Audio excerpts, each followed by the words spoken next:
حضرت علامہ تاج العلماء شہزادہ حضور قاضی ملت حضرت علامہ پیر سید محمد نورانی میاں اشرفی اور جیلانی ان کی خدمت میں التماس کرتے ہیں کہ وہ اپنے علمی خطاب سے ہم تمام کے دلوں کو مستفیض فرمائیں۔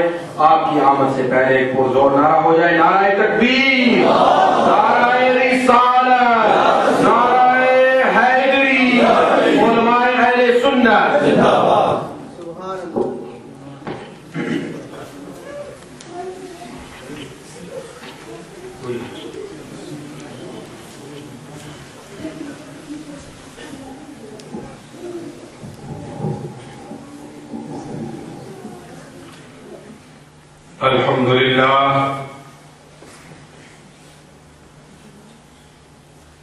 الحمد لله رب المشرقين والمغربين، والصلاة والسلام على سيدنا ومولانا محمد صلى الله تعالى عليه وسلم رسول الثقلين جد الحسن والحسين وعلى آله وصحبه الذين جاهدوا على كل معركة لا سيما بكربلاء وببدر وحنين. أما بعد فأعوذ بالله من الشيطان الرجيم. بسم الله الرحمن الرحيم. هنالك دعا زكريا ربه. صدق الله العلي العظيم وبلغنا رسوله النبي الأمين الأمي الكريم ونحن على ذلك لمن الشاهدين والشاكرين والحمد لله رب العالمين. درود پاک پڑھنے اللهم صل على سيدنا مولانا محمد وعلى سيدنا مولانا محمد مبارك وسلم. صلاة وسلام عليك يا رسول الله صلى الله عليه وسلم.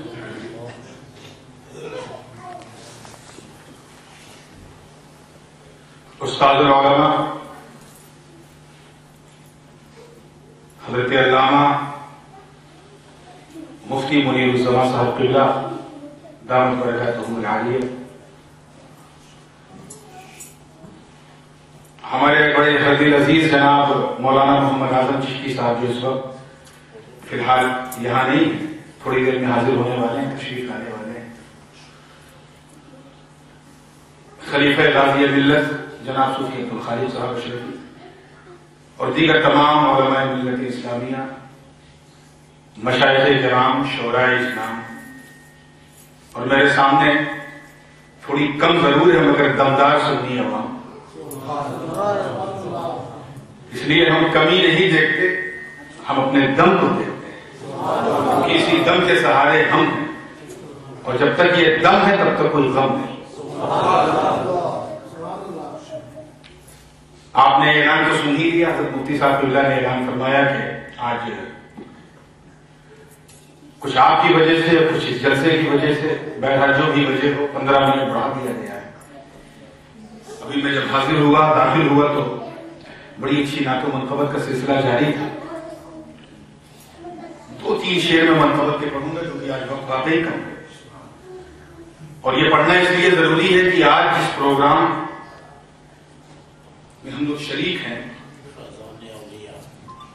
اس کو فیضان اولیاء سے بھی نسبت حاصل ہے، شان اولیاء سے بھی نسبت حاصل ہے، اور ظاہر سی بات ہے کہ جس درے دولت سے ولایت کے جھرنے پھوٹتے ہیں،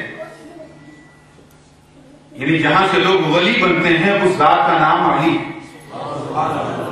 اس لیے مولا کائنات کی شان میں 3-4 شعر جو میں نے کہے تھے، شعر تو کئی ہوئے تھے مگر موقع کو وقت کو ذہن میں رکھتے ہوئے 3-4 شعر سناتا ہوں، اور جو دفعہ سما فرمائیں گے درود پاک پڑھ لیں۔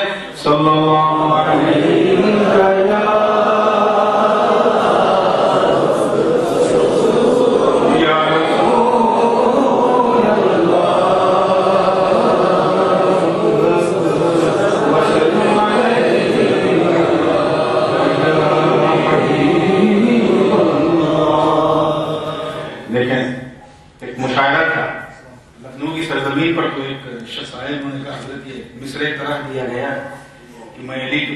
غلام ہوں، اس کو ذرا کچھ کہیں گے تو 7-8 شعر ہوئے تھے، چند شعر سماعت فرما لیں۔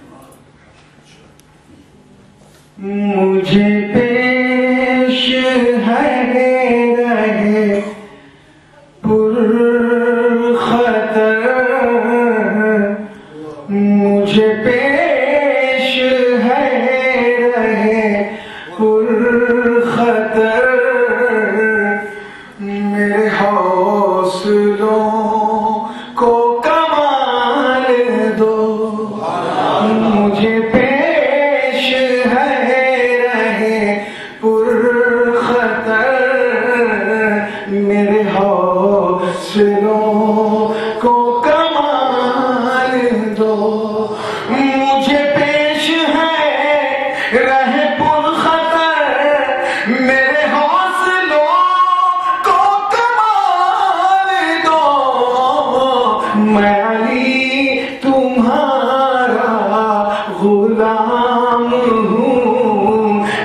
علی تمہارا غلام ہوں، مجھے دشت غم سے نکال دو، مجھے پیش ہے پر خطر میرے حوصلوں کو کمال دو۔ اور یہ شعر بطور خاص ہے، پہلا شعر اس مسجد کو نسبت حاصل ہے سلسلہ عالیہ چشتیہ بہشتیہ سے، اور ہم چشتی اسی پہ ناز کرتے ہیں کہ ہمارا مرشد راجاؤں کا راجا ہے، خواجاؤں کا خواجہ ہے، ولیوں کا مہاراجا ہے۔ یہ دل جو ہمارے سینوں میں دھڑک رہا ہے، بالخصوص میں خانوادے غوثیہ قادریہ جیلانیہ کے حوالے سے کہوں، یہ حسن اتفاق ہے کہ کھچوشا شریف اور گولرا شریف کی نسبتیں بالکل ایک ہیں۔ غوث اعظم کی ہم سب اولاد ہیں اور غریب نواز کے مرید ہیں۔ اگر میں یہ کہوں تو بالکل غلط نہیں ہوگا کہ یہ دل جو میرے سینے میں دھڑک رہا ہے یہ غوث کے خون سے ضرور بنا ہے، مگر خواجہ کے عشق میں دھڑک رہا ہے۔ تو رنگے جیلانی بھی ہے اور ترنگے کا چشتی بھی ہے، اور دونوں کے ساتھ بڑے یقین کے ساتھ، بڑے اذعان کے ساتھ یہ شعر کہا ہے، توجہ فرمائیں گے۔ میں علی تمہارا غلام ہوں، مجھے دشت غم سے نکال دو، ارے جو نبی کا سچا غلام ہے، جو نبی کا سچا غلام ہے، میرا حیدر اس کا امام ہے، جو نبی کا سچا غلام ہے، میرا حیدر اس کا امام ہے، کہا بے مثال نبی نے خود، کہا بے مثال نبی نے خود، نہ کوئی علی کی مثال دو۔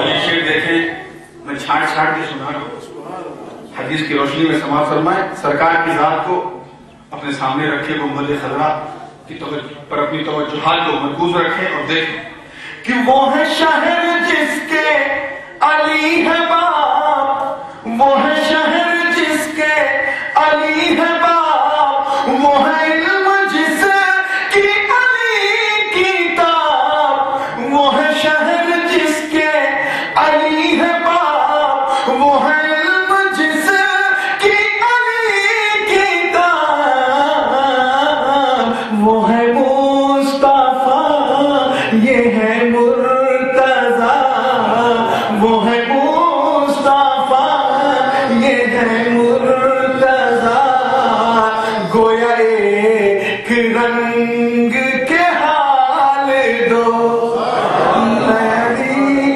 تمہارا غلام ہوں، مجھے دشت غم سے نکال دو۔ اور اسی دو کی ردیف کو جو میں نے بامانہ بنانے کی کوشش کی ہے اسے ذہن میں رکھیں۔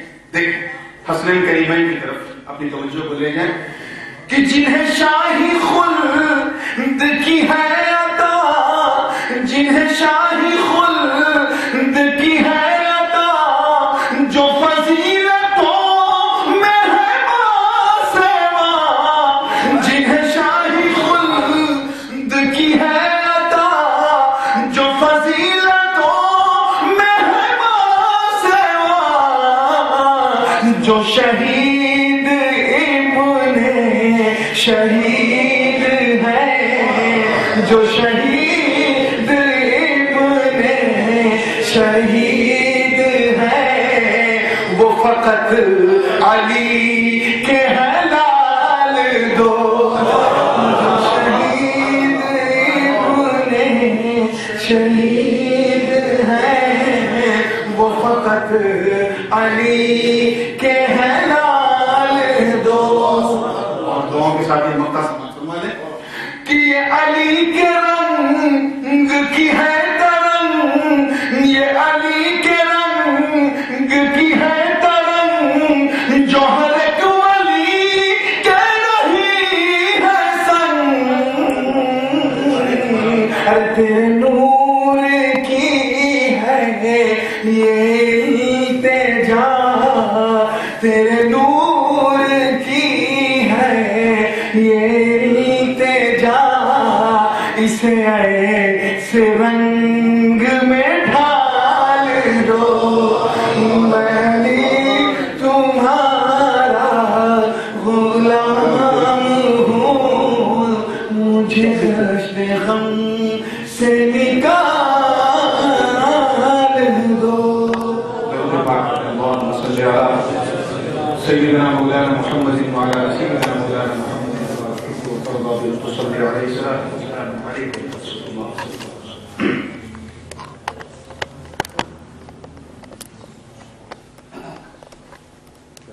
اور وہاں سے پکارا زکریا نے اپنے رب کو۔ یہ ہے اس آیت پاک کا ترجمہ جس کی تلاوت ہم نے شرف حاصل کی۔ حضرت زکریا اللہ کے نبی ہیں، بشارت ان پر ناز کرو۔ قرآن کی آیت کیا کہتی؟ ہنالک دعا زکریا، وہاں سے پکارا جناب زکریا نے اپنے خدا کو، اپنے مالک کو، اپنے رب کو۔ میں تیزی کے ساتھ موٹر وے پہ آؤں گا کیونکہ مجھے معلوم ہے اس وقت کسی لوپ لائن کو لینے کا وقت نہیں ہے، تو بغیر کسی تمہید کے میں آپ کی توجہ کو، آپ کے کنسنٹریشن کو ایک سیکنڈ کے لیے بھی لوز نہیں دیکھنا چاہتا۔ کہاں سے پکارا؟ کس نے پکارا؟ کیوں پکارا؟ کس کو پکارا؟ کہاں جا کر پکارا؟ کس کے سامنے پکارا؟ یہ ساری پکاروں کو اگر سمجھنا ہے تو قرآن کی پکار اور آپ کے حوالے کرنا ہوں، تاکہ آپ کو یہ سمجھ میں آ جائے کہ پرہیزگار کہاں جاتے ہیں اور خطاکار کہاں جاتے ہیں۔ ہم مصطفیٰ جان رحمت علیہ السلام کی امت ہیں، گنہگار صحیح، خطاکار صحیح، سیاہ شعار صحیح، یارو مکار صحیح، مگر ہمیں نام ہے کہ تاج سروری جب رب نے کسی کے سر پہ رکھنا ہوا تو پھر کسی اور کے اوپر نہیں، ہمارے سر پہ رکھ کے کہا تم خیر امتی، تم بہترین امت ہو تمام امتوں۔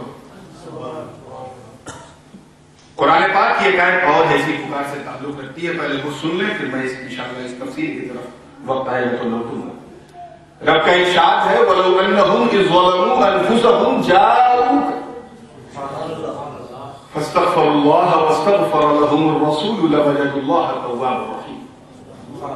رب تعالیٰ فرماتا ہے کہ اگر یہ لوگ اپنی جانوں پر، جانوں کا مطلب اپنے آپ پر، اگر یہ لوگ خود پر، اپنے نفس پر ظلم کریں تو یہ محبوب کہیں بھٹکنے کی ضرورت نہیں، تمہارے پاس اور تمہارے پاس جب پہنچ جائیں تو فاستغفر اللہ، وہاں پہنچ کر رب کی بارگاہ میں دعائے مغفرت کریں، استغفار کریں، توبہ کریں۔ اور اے مصطفیٰ واستغفر لهم الرسول، آپ بھی ان کے لیے اپنے لب کو ہلا، آپ بھی ان کی سن لیں۔ توجہ چاہوں گا، ایک جملہ آ گیا اچانک بڑا پیارا سا، اور اگر پسند آ جائے تو مفتی صاحب اللہ کی خدمت میں یہ جملہ پیش کر رہا ہوں، اللہ تعالیٰ اس کی برکتوں سے ان کو صحت عطا کرے۔ اچانک جملہ آیا کہ اے محبوب آپ ان کی سن لیں، گویا رب کا کرم، توجہ چاہوں گا، اپنے محبوب کو یہ کہہ رہا ہے کہ اے مصطفیٰ مجھے میری عزت کی قسم، اگر تم نے ان گنہگاروں کی سن لیا تو سمجھ جاؤ ہم نے انہیں چن لیا۔ تم ان کی سن لو، ہم ان کو چن لیں گے، ہم انہیں اپنا بنا لیں گے، پہلے تم تو اپنا بنا کے دیکھو۔ استغفر الرسول، اے نبی آپ بھی ان کی سفارش کریں، ان کے لیے آپ بھی اپنے لب کو ہلا کے مغفرت کی دعائیں کریں۔ لَوَجَدُ اللَّهَ تَوَّابًا رَحِيمًا۔ اور یہ پروسیس جب کمپلیٹ ہو جائے کہ وہ آئیں، وہاں جا کر کے گر گرائیں، پھر مصطفیٰ جان رحمت ان کی سفارش فرمائیں، جب یہ کمپلیٹ ہو جائے پروسیس تو لَوَجَدُ اللَّهَ تَوَّابًا رَحِيمًا، تب جا کر یہ اللہ کو توبہ کا قبول کرنے والا پائے۔ یعنی وہ ہر حال میں تواب الرحیم ہے، مگر گنہگار اسے توبہ کا قبول کرنے والا تبھی پائیں گے جب اس یار کو یاد کرنے کے لیے اس کے یار کے در پہ اس میں بہت کچھ کہا جا سکتا ہے. علماء نے اپنے طریقے سے بیان کرنے کا حق ادا کیا. مفسرین نے اپنے اپنے ڈھنگ سے اپنے اپنے اسلوب سے اس آیت پر قلم توڑ دیا ہے ساری کا.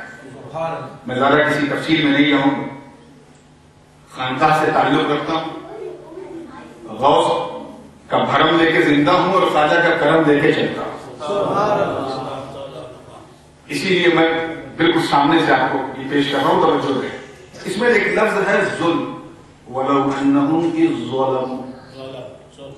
ایک لفظ کیا ہے؟ ظلم.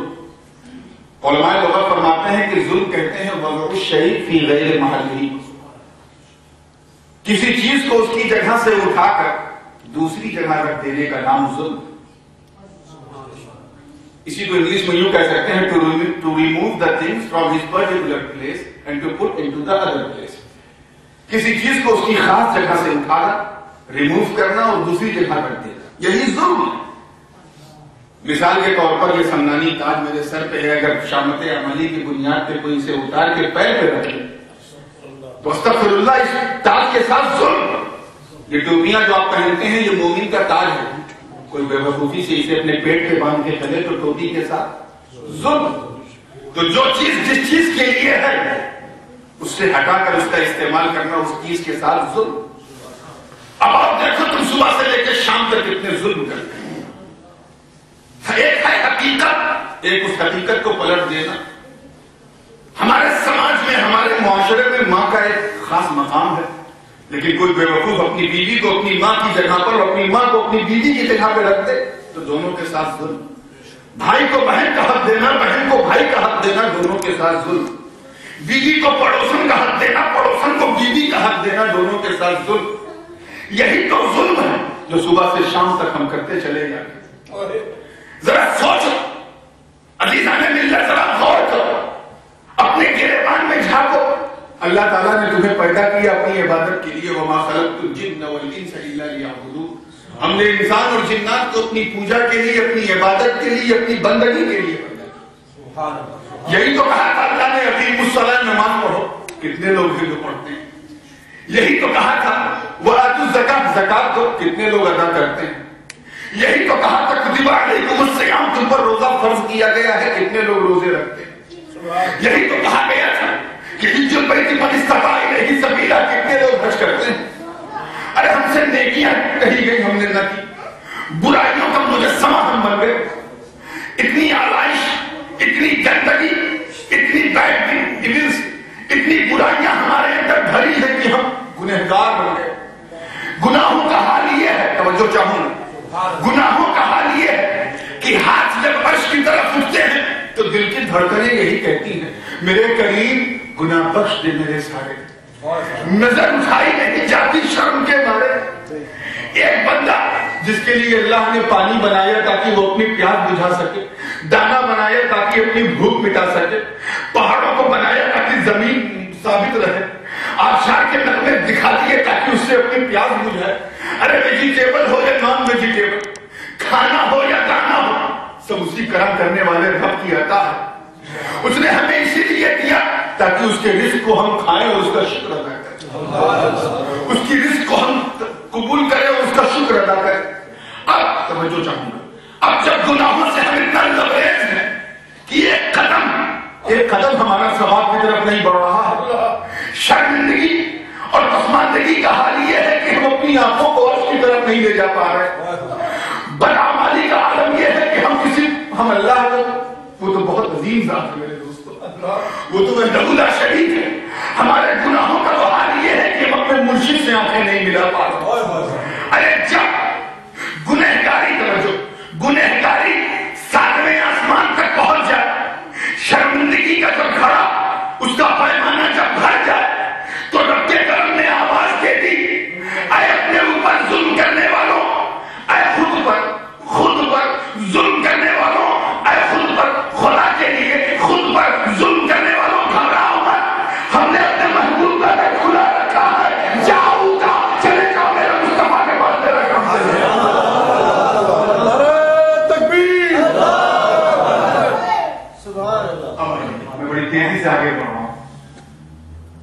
نماز افضل العبادات ہے. نماز ایک ایسی عبادت ہے کہ جس سے، اب آپ کو ایک ایگزامپل دوں کہ بندہ اپنے سر کو سجدے میں جھکاتا ہے، وہ جھکاتا رہتا ہے اور اپنے کرم سے اٹھاتا رہتا ہے. جتنا تم جھکاؤ گے سر کو اتنا تیرے سر کو اٹھاتا رہے. صوفیاء کرام فرماتے ہیں کہ نماز میں بندہ اپنے رب کے بالکل قریب ہوتا ہے، بالکل نزدیک ہوتا ہے. نیئرسٹ آلمائٹی، اتنا نزدیک. بعض صوفیاء کرام بلکہ حضرت سیدنا مخدوم اشرف جہانگیر سمنانی نے اپنی لطائف میں لکھا کہ جب بندہ سجدے میں جاتا ہے تو یہ قربت غائب درجے تک کی ہوتی ہے، اور اگر وہ بندہ صالح ہے، نیک ہے، نیکوکار ہے، تو اس قربت کا حال ایسا ہوتا ہے کہ وہ تمام حجابات اٹھا دیے جاتے ہیں. یعنی سر جھکایا خدا کے لیے تاکہ ہم اپنی خودی کو خدا کی بارگاہ میں مٹا دیں. خودی کو خدا کی بارگاہ میں مٹانے کے لیے اس نے سر جھکایا تو صرف بندہ کا بندہ رب نے حجابات اٹھا دیے تو بندہ نواز بن گئے. جھکا تھا غریب بن کر غریب، مگر جب رب نے کرم کا دریا بہا دیا تو غریب غریب نہ رہا، غریب نواز بن گئے. اور جب تجلیات کی برسات کر دی تو عالم سجدے میں حال یہ ہو گیا کہ بغداد کے منبر پہ کھڑے ہو کر عبد القادر نے اعلان کر دیا، نظر تو الی بلاد اللہ جوان کا خلدلۃ علی حکم اتصالی. مجھے میرے رب کی عزت کی قسم، میں زمین و آسمان کو دیکھتا ہوں ایسا ہی نظر آتا ہے جیسے ہتھیلی میں رائی کا دانا. یہ رزلٹ ہے، یہ نتائج. بہترین عبادت ہے کہ نہیں؟ بندے کو مولا سے ملا، دل کو کعبہ بنا دے، سینے کو مدینہ بنا دے، جس کو مرنا نہ آتا ہو اسے جینا سکھا دے. اتنی قیمتی عبادت. عماد الدین کہا ہے حضور نے، الصلاۃ عماد الدین، یعنی دین کا کھمبا ہے. تو اپنے سینے میں ایسی زمین بنا دے کہ اس کا کھمبا گڑ جائے. کیا کہا؟ معراج المومنین، نماز مومنوں کی معراج ہے. اشارہ صاف ہے کہ میری معراج تو دنا پتہ اللہ کی منزلوں میں ہے. مومن جب اپنے سر کو جھکاتا ہے تو اس کی معراج ہو جاتی ہے. اور کیا کہا آگے؟ قرۃ عینی فی الصلاۃ، نماز پڑھو، نماز میں میرے آنکھوں کی ٹھنڈک ہے. اتنی بے مثال عبادت میرے دوستو. اپنے اوپر ظلم کرنے والوں سے یہ نہیں کہا کہ یہ بندو تم گنہگار، تم نے اپنے اوپر ظلم کیا ہے. خود پر توجہ چاہوں گا، جملہ کس لینا بالکل اس سے لگی ہوئی بات ہے. تم نے خود پر ظلم کیا ہے. 2 رکعت نماز پڑھ لو کام چل جائے گا. 4 رکعت پڑھ لو کام چل جائے گا. 10 رکعت پڑھ لو کام چل جائے گا. کیا کہا؟ جاؤ. ارے وہ نماز جس کو بچانے کے لیے منکرین زکات کے سامنے افضل الصحابہ سیدنا شیخ سیدنا ابوبکر صدیق رضی اللہ تعالیٰ عنہ کو مورچہ سنبھالنا پڑا. وہ نماز جس کی حفاظت کے لیے حضرت فاروق اعظم کو اپنی قربانی پیش کرنی پڑی. وہ نماز جس کی حفاظت کے لیے حضرت سیدنا عثمان غنی کو تلاوت قرآن کرتے کرتے جاں بحق ہونا پڑا. ارے وہ نماز جس کو قائم کرنے کے لیے، اسٹیبلش کرنے کے لیے مولا علی نے رب کے گھر ہی میں جنم لیا اور ربی کے گھر میں شہادت کا جام پینا پڑا. ارے وہ نماز جس کو بچانے کے لیے مصطفیٰ کے نور نظر لگتے جگر نے دشت کربلا میں اپنے خون کے ذریعے بہا دیے. ارے وہ نماز جس کو بچا کر احمد ابن حنبل امام اہل سنت ہو گئے. نماز پڑھنا تو بڑے بڑوں کو آتا تھا میرے دوستوں، مگر بچانے کے لیے ایک کے بعد ایک اللہ کے شیر اپنی کچھاروں سے نکلنے لگے. اسی نماز کو بچانے کے لیے، معتزلہ سے اس نماز کو الگ کرنے کے لیے ابو منصور ماتریدی کو مورچہ سنبھالنا پڑا. اسی نماز کو قائم کرنے کے لیے میرے دوستوں، روافض سے اسے محفوظ رکھنے کے لیے حضرت سیدنا عبدالعزیز محدث دہلوی کو سامنے آنا پڑا. توہم اور متوہمین کے شکار نجد کے امپورٹ عقیدے میں پڑے ہوئے وہابیوں سے اس نماز کو بچانے کے لیے امام فضل حق خیر آبادی کو مورچہ سنبھالنا پڑا. مگر جب یہی نماز گلی گلی میں گھوم گھوم کر لوگ پڑھانے لگے، زبان پر تو ہے گلی گلی میں نماز پڑھ، مگر دل میں علی نہیں، دل میں نبی نہیں، دل میں عبد القادر جیلانی رضی اللہ عنہ نہیں، دل میں حضرت سیدنا محبوب الہی نہیں، خواجہ ہندوستان نہیں. دل میں نہ داتا ہے نہ خواجہ ہے، دل میں نہ غوث ہے نہ آقا ہے. ایسے بدنصیبوں سے نماز کو بچانا بڑا ضروری تھا، کیونکہ نماز پڑھنا تو وہ جانتے تھے، بچانا نہیں جانتے، پڑھنے کے لیے تو گلی گلی جانے کو تیار، بچانے کے لیے درے گلی پہ جانے کو تیار نہیں۔ ایسے لوگ کھڑے ہو گئے سامنے، تھانہ بھون سے آواز آنے لگی، نانوں کا چیخنے لگا، گنگوہ سے ٹوفی کی ہوا چلنے لگی، تھانہ بھون سے مسلمانوں کو مشرک بنانے کے فتوے لوگ دینے لگے۔ اتنے ہی میں رب کا کرم دیکھو، مصطفیٰ کی شان رحمت دیکھو، میرے نبی کے معجزات میں سے ایک معجزہ بریلی کے دھرتی پہ طلوع ہوتا ہے، آواز آتی ہے، اے بندگان خدا گھبراؤ مت، میں تمہیں فلسفہ دیتا ہوں، فلسفہ۔ اگر نماز کو پڑھنا ہے، نماز کو پڑھنا ہے تو دل کا تو چہرے کو کعبۃ اللہ کی طرف کر، اور بچانا ہے تو دل کو رسول اللہ کی طرف کر۔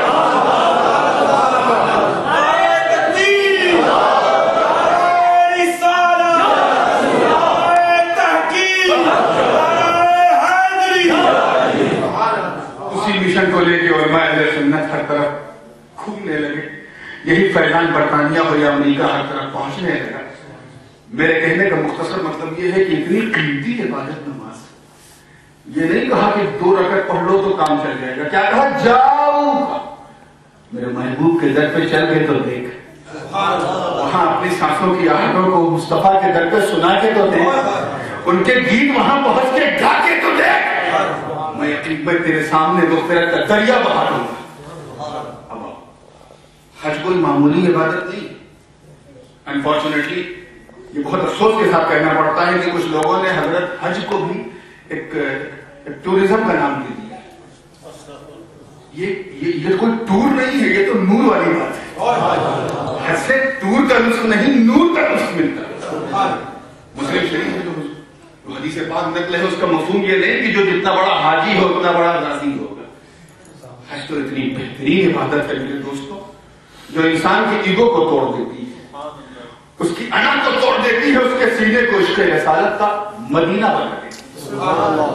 اتنی قیمتی عبادت ہے حج میرے دوستوں کہ حدیث پاک ہے کہ جب بندہ حج کرتا ہے تو ایسا ہو جاتا ہے جیسے آج ہی اس کی ماں نے اسے جنا، ایک دم نومولود نیو بورن چائلڈ کی طرح، free from all kinds of Evans and since, بالکل پیوریفائڈ ہو کے بندہ لوٹتا ہے۔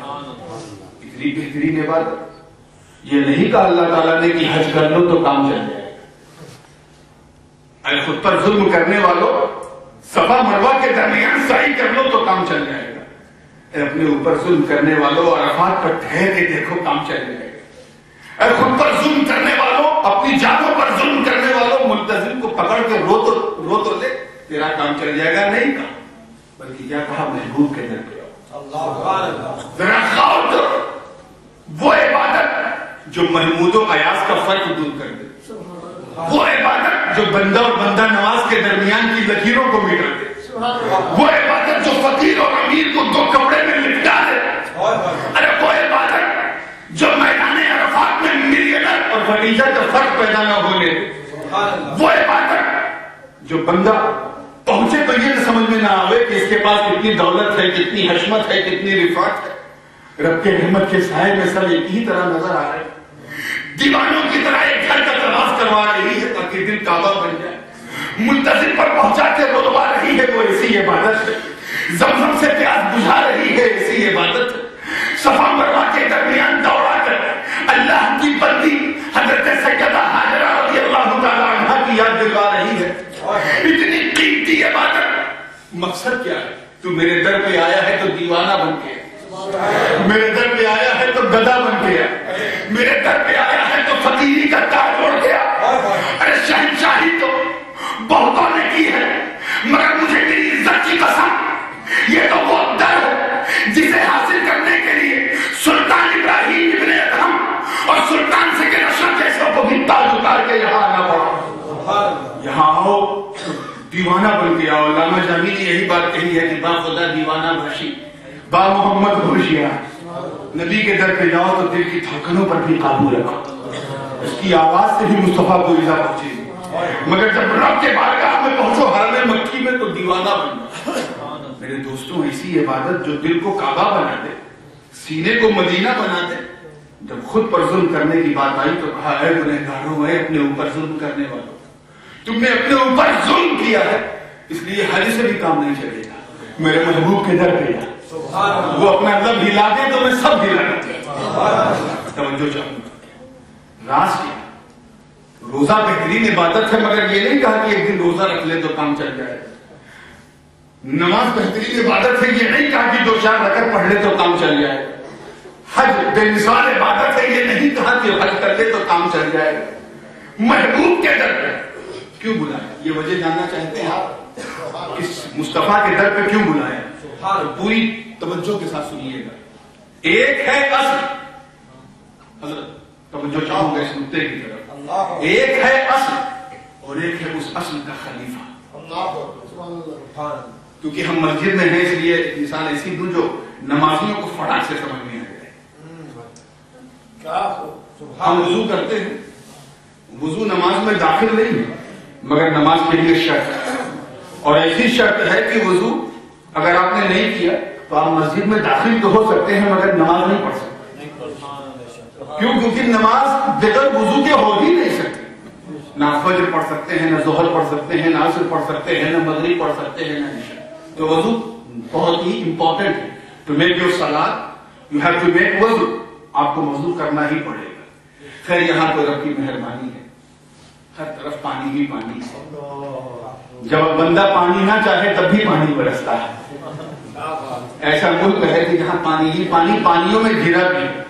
لیکن آئیے پاکستان انڈیا میں، آئیے فرنٹیئر وزیرستان یا ہمارے یہاں انڈیا میں اگر آپ کو آنا ہے تو راجستھان اور سندھ کا جو بارڈر جہاں میرا خواجہ آرام فرما ہے رضی اللہ عنہ، اس علاقے میں اور دور دور تک پانی نہیں ملے گا، اور نماز کا وقت ہو جائے تو آپ کیا کریں گے؟ ذرا آپ سے ہم پوچھ رہے ہیں، تیمم کریں گے۔ کیوں؟ کیونکہ اگر پانی نہ ملے تو تیمم وہی کام کرتا ہے جو پانی سے ہوتا ہے، اس لیے کہ تیمم وضو کا خلیفہ ہے۔ توجہ چاہوں گا، جس طرح ہم وضو سے فجر پڑھتے ہیں تیمم سے پڑھیں گے، وضو سے ظہر پڑھتے ہیں تیمم سے پڑھیں گے، وضو سے مغرب پڑھتے ہیں تیمم سے پڑھیں گے، وضو سے عشاء پڑھتے ہیں تیمم سے پڑھیں گے، وضو سے ہم قرآن کو چھوتے ہیں تیمم سے چھوئیں گے، وضو ہی سے ہم طواف کعبہ کرتے ہیں تیمم سے کریں گے۔ ہم یہ نہیں دیکھیں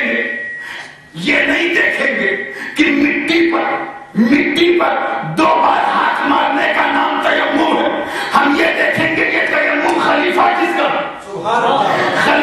کا تو سنو، میرے رب نے کعبے میں اس لیے نہیں بلایا کیونکہ کعبے کا کوئی خلیفہ نہیں، مینا پہ نہیں بلایا کیونکہ مینا کا کوئی خلیفہ نہیں، مزدلفہ پہ نہیں بلایا کیونکہ مزدلفہ کا کوئی خلیفہ نہیں، عرفات پہ نہیں بلایا کیونکہ عرفات کا کوئی خلیفہ نہیں، سرزمین ہمیں زمزم کی چاہ پر نہیں بلایا کیونکہ اس کا کوئی خلیفہ نہیں، ہمیں رمیے جمرات کے در پہ نہیں بلایا کیونکہ اس کا کوئی خلیفہ نہیں، ہم سے طواف کا وعدے نہیں لیے گئے کیونکہ اس کا کوئی خلیفہ نہیں۔ ارے حق تو یہ ہے کہ ہم غلاموں کو مصطفیٰ کے در پہ تو بلایا مگر مدینے میں نہیں بلایا، کیونکہ مدینے کے در و دیوار کا بھی کوئی خلیفہ نہیں۔ توجہ چاہوں گا، بلایا تو مصطفیٰ کے در پر تاکہ اگر کوئی گنہگار مدینے کے جلوے نہ دیکھ پائے تو گھبرائے مت، اپنے مرشد کو دیکھنے کا مصطفیٰ کا پیدا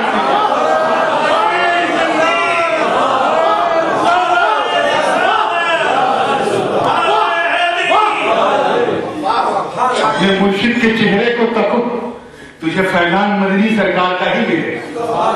جو چاہوں گا تیسی پہ لگاتے ہوئے کہیں بلایا نہیں بلایا تو اپنے محبوب کے در پر کیوں؟ ابھی اگر تیری رسائی توجہ چاہوں گا، وہ تو فیضان ربوبیت جو رب کا فیضان ہے ان پر، فیضان ربوبیت کا سرچشمہ ہے مصطفیٰ کی ذات۔ مجھے میرے محبوب کی عظمت و رفعت کی قسم، وہ تو اوتی تو مفاتیح خزائن الارض کا اعلان کرنے والے ہیں، ساری چابیاں تو در مصطفیٰ ہی پر پڑی ہوئی ہیں۔ آؤ اپنی نظروں کو مصطفیٰ کی نظروں سے لڑاؤ، اگر وہ نورانیت تیری آنکھوں میں آ سکتی ہے تو ڈائریکٹ مصطفیٰ سے لے لو، اور اگر نہیں پا سکتے تو گھبراؤ مت، ابو بکر کو سینے میں بلاؤ فیضان میں، کیونکہ ابو بکر صدیق نبی کے خلیفہ ان تک نہیں پہنچ سکتے، فاروق اعظم سے کام چلانا، وہ نبی کو اپنا لو. وہ نبی کے خلیفہ وہاں تک بھی نہ پہنچ سکو تو مولا کائنات شیر خدا کو اپنا لو. وہ نبی کے خلیفہ امام حسن کو بلا لو, نبی کے خلیفہ امام حسین کو بلا لو, نبی کے خلیفہ امام زین العابدین کو بلا لو, نبی کے خلیفہ امام محمد باقر کو بلا لو, نبی کے خلیفہ امام جعفر صادق کو بلا لو, نبی کے خلیفہ امام سیدنا علی موسیٰ رضا کو بلا لو, نبی کے خلیفہ امام علی رضا کو بلا لو, نبی کے خلیفہ امام جواد کو بلا لو, نبی کے خلیفہ امام حسن العسکری کو بلا لو, نبی کے خلیفہ امام ہادی کو بلا لو, نبی کے خلیفہ. اور اگر تو اسی دنیا میں مدینے کا رنگ دیکھنا چاہتا ہے تو گھبرا مت, شیخ عبد القادر جیلانی کو بلا لو. نبی کے خلیفہ نہیں پہنچ سکتے تو خواجہ عثمان ہارونی کو بلا لے. اور ایک چشتی ہو, تم اپنی غریبی پہ ناز کرو, تم غریب ہو تو تمہیں اپنی غریبی پہ ناز کرنا چاہیے, کیونکہ ہم کسی امیر نوازی کے سائے میں نہیں جی رہے ہیں, بلکہ غریب نوازی کے سائے میں جی رہے ہیں. اگر تو گھبرا رہا ہے, گناہوں سے تیرا پٹارا بھرا ہوا ہے, تو خواجہ اجمیر کے در پہ جا, خواجہ کو بلا, خواجہ کے در پہ جا.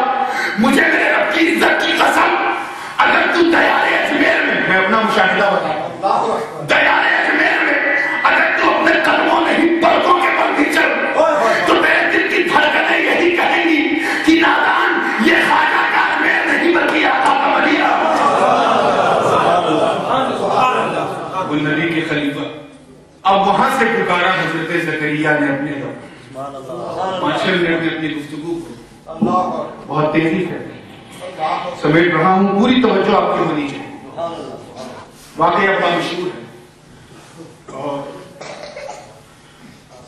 سورہ آل عمران میں اس واقعے کی تفصیل موجود ہے, جو قرآن پاک کی دوسری سورت ہے اور غالباً اس کا تیسرا رکوع ہے. واقعہ بہت مشہور ہے کہ حضرت سیدنا زکریا علیہ السلام اللہ کے نبی صاحب بشارت کبریٰ کے منصب پر فائز ہے. بڑھاپے کے ایام ہی گھر میں کوئی اولاد بھی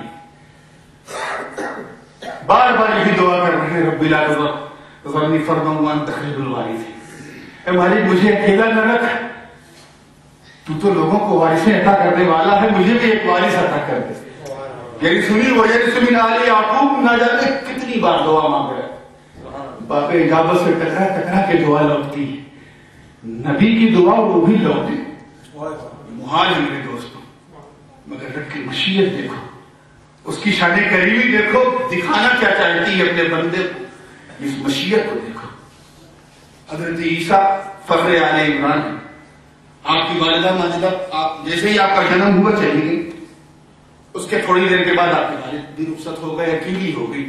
جناب سیدہ مریم سیدۃ النساء العالمین ہے, مگر تنہا, کوئی ان کو اپنی پناہ میں لینے والا نہیں. اچانک حضرت سیدنا زکریا علیہ السلام نے آپ کو اپنی آغوش میں لے لیا, جس کو قرآن پاک نے یوں بیان کیا فَكَفَّلَهَا زکریا. پھر حضرت سیدنا زکریا علیہ السلام نے حضرت سیدہ مریم سلام اللہ علیہا کو اپنی کفالت لی, یعنی انہیں گود لے لیا, انہیں اڈاپٹ کر لیا, اور ان کے لیے خاص حجرہ تفویض کیا کہ this is your room and you must pray all time here and you cannot go from this room. آپ اس کمرے سے جا نہیں سکتی, آپ کو ساری عبادتیں یہی کرنی ہے. اس خاص کمرے میں جناب مریم معتکفہ ہو گئی, عبادت کرتی رہی, وقت گزرتا رہا, عبادت کرتی رہی, وقت گزرتا رہا. آگے ارشاد ربانی ہوتا ہے کلما دخل علیہا زکریا المحراب وجد عندها رزقا. جب جب حضرت زکریا جناب مریم کے حجرے میں جاتے تھے خیریت لینے کی, بیٹی آپ خیریت سے ہیں, یہ پوچھنے کے لیے, تو مختلف قسم کے بے موسم پھل وہاں دیکھتے تھے. خیر ہم جس ملک میں اس وقت ہیں یہاں تو ہر چیز بے موسم ہے. جاڑے میں آپ آم کھا لیجیے, برسات میں آپ کیلا کھا لیجیے. اب مگر وہاں عجیب و غریب تھا یروشلم کا ماحول, بے موسم پھل, بے موسم پکوان, بے موسم ریسیپیز. حضرت مریم کے حجرے میں, اور وہ بھی چاروں طرف سے بند, دیکھ کے حیرت میں پڑ گئے. فرماتے ہیں کہ مریم انا لکی ہذا، توجہ چاہوں گا بس اس نقطے کو اللہ کے آپ کے دماغ میں یہ اتر ہے. انا لکی ہذا، اے مریم یہ تجھے کون دیتا ہے؟ تو یہ اور آسان ترجمہ کر دوں گا، اے مریم یہ تجھے کس نے دی؟ تجھے یہ لگا کہاں سے ملا؟ تو وہ سامان سامنے رکھا ہوا ہے. حضرت مریم نے اپنے رخسار پاک کو اٹھایا، سر کو اٹھا کے کہا قالت هو من عند اللہ، یہ اللہ کی طرف سے آتا ہے. وَإِنَّ اللَّهَ يَرْزُقُ مَن يَشَاءُ بِغَيْرِ حِسَابٍ، اللہ تعالیٰ جسے جتنا دیتا ہے انکاؤنٹیبل دیتا ہے، بغیر حساب کے دیتا ہے. ٹھیک ہے، سمجھ میں آ گیا؟ حضرت مریم نے اتنا کہا ہی تھا کہ جناب زکریا کے دل میں ایک کیفیت طلوع ہو گئی، ایک کیفیت پیدا ہو.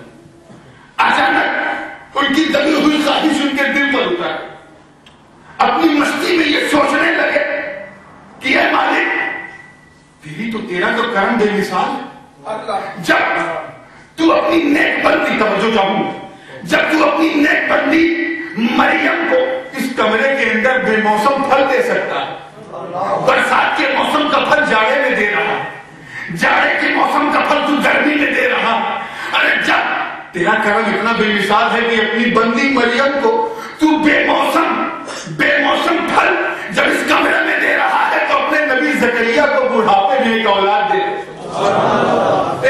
دے دے. میں جانتا ہوں کہ میری بیوی عاقل ہے، میں جانتا ہوں کہ میں بوڑھا ہو چکا ہوں، مگر تیرے کرم سے کوئی چیز بعید نہیں. تو مریم کو بے موسم پھل دے رہا ہے تو مجھے بھی ایک وارث بے موسم دے، اس بڑھاپے میں دے دے. توجہ چاہوں گا، یہی خیال حضرت زکریا کے دل سے دماغ پر آیا، دماغ سے لبے زکریا پر آیا، مصلے کو بچھایا، ہاتھ کو اٹھا کر کہنے لگے ہنالک دعا زکریا ربہ قال ربی ہب لی من لدنک ذریۃ طیبہ انک سمیع الدعاء. اے مالک مجھے اپنی جانب سے ایک نیک اور صالح اولاد دے دے، تو دعا کو قبول کرنے والا. عزیزان ملت، زکریا نے علیہ السلام نے تو کئی بار دعا مانگی تھی، مگر آج رنگ اور آج نتیجہ پتا تھا. آج ان کو دعا کی وجہ بھی معلوم تھی اور دعا کا رزلٹ بھی معلوم تھا. آج محراب مریم سے کھڑے ہو، توجہ، محراب مریم پر اپنے مصلے کو بچھا کر جناب زکریا دعا مانگ رہے ہیں تو دل میں گھبراہٹ نہیں بلکہ یقین ہے کہ میں مریم کی خانقاہ سے مانگ رہا ہوں. تاریخ گواہ، قرآن کی آیت بینہ شاہد عدل کہ حضرت زکریا نے جیسے ہی دعا مانگا، دعا باب اجابت سے ٹکرا گئی. فنادته الملائکہ وهو قائم یصلی فی المحراب ان اللہ یبشرک بیحییٰ مصدقا بکلمۃ من اللہ وسیدا وحصورا ونبیا من الصالحین. حضرت جبریل نے آواز بلند کر دی، زکریا مبارک، آخری صدافری خیر مبارک. اے زکریا تم اپنے مسلح پہ کھڑے ہو کہ ابھی دعا ہی مانگ رہے ہو، سنو تیرے رب نے تجھے کیا دیا. تیرے رب نے تجھے بیٹا عطا کر دیا، اس کا نام یحییٰ رکھ دیا، اسے سید بنا دیا، نبوت کی بشارت دے دی، عورتوں سے حفاظت کا مستحصور کہہ کے سنا دیا، اور وہ بھی نبی من الصالحین کا تمغہ لگا دیا. اے زکریا مبارک ہو. توجہ چاہوں گا عزیزان ملت، اس آخری 10 سیکنڈ کے اندر یہ قیمتی جملہ آپ کے حوالے کر رہا ہوں کہ حضرت زکریا نے دعا کہاں سے مانگی؟ محراب مریم سے. حضرت مریم کون ہے؟ اللہ کی ولیہ، نبی نہیں. اور جناب زکریا کون ہے؟ اللہ کے نبی، اور وہ بھی نبی نہیں، نبی بھی ہے رسول بھی. ان پر بشارت کو ناز ہے، اس مقام پر ہے جو فخر بنی اسرائیل. حضرت زکریا دعا مانگ رہے ہیں، کہاں سے؟ ذرا سوچو کہ دستے نبوت، جملہ دے رہا ہوں ذرا لفظی انداز سے، دستے نبوت درے ولایت پہ ہاتھ اٹھائے کھڑا ہے، عرش الہی ہل رہا ہے، زمین و آسمان مریم کی بلائیں لے رہے ہیں کہ اے مریم تیری عظمتوں کو سلام، اے مریم تیری رفاتوں کو سلام، اے مریم تیرے کمال کو سلام، اے مریم تیرے جمال کو سلام. ایک برگزیدہ نبی تیرے در پہ تیرے در کی دعائی دے دے کے دعا مانگ رہا ہے. آواز آئی، عشق نے جواب دیا، عقیدے نے فوراً کہہ دیا کہ اے مریم آپ سیدہ ہیں، آپ طیبہ ہیں، آپ طاہرہ ہیں، آپ عابدہ ہیں، آپ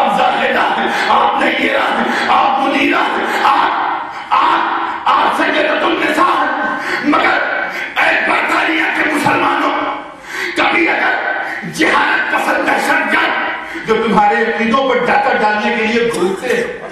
کبھی تمہاری گلیوں سے پھرے تو یہی آیت کھول کے دکھا دینا اور اعلان کر دینا کہ جب اللہ کا نبی، توجہ چاہوں اللہ کا نبی، ارے جب جناب زکریا ڈرے ہوئے لائق پر کھڑے ہو کر دعا مانگے تو کوئی شرک نہیں. اگر ہم غلام مصطفیٰ کے در سے تو دعا مانگے